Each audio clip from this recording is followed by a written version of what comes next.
Hey everybody, welcome to more Political Excess. Today, let's take a look at the upcoming primaries for New York, and that is on this Tuesday, June 28th. Now, New York is having two primaries.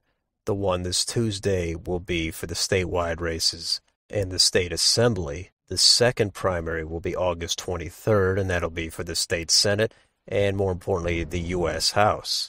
So I'm going to focus on just the statewide races, and in particular, just the two big races.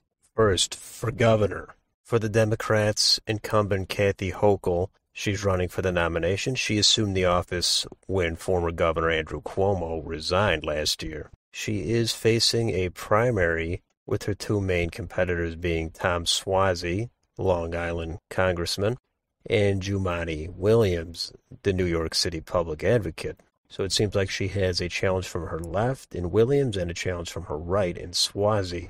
If we take a look at the polling, Hochul does poll at about anywhere from the mid-40s to the mid-50s. So it does appear that she's going to win this nomination.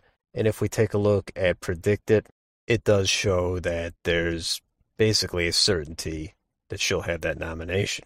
Now, for the Republicans, first of all, they haven't won a governor's race in New York since George Pataki did it back in 2002. Since then, the state has shifted to the left, and Republicans have lost all subsequent governor's races by at least 14 points. So this is the year for them to try to make some inroads and get it under 10%.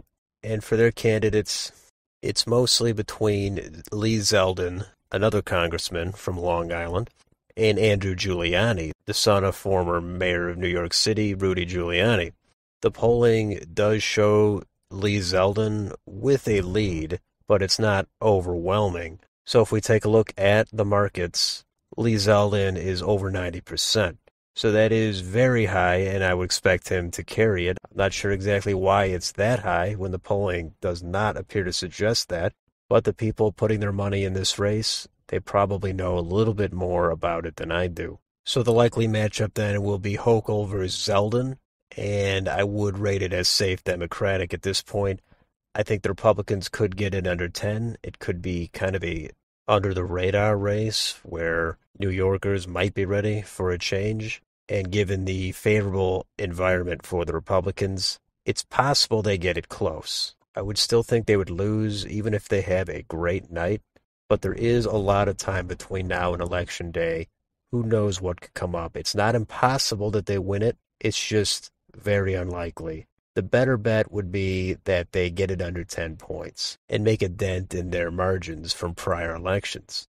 So under 10 is more feasible, but it could go the other way and they could lose it by 20. Who knows? So let's move on to the other statewide race, and that, of course, is for U.S. Senate. Incumbent Democrat Chuck Schumer, he is running for a fifth term, and he is already the presumptive nominee.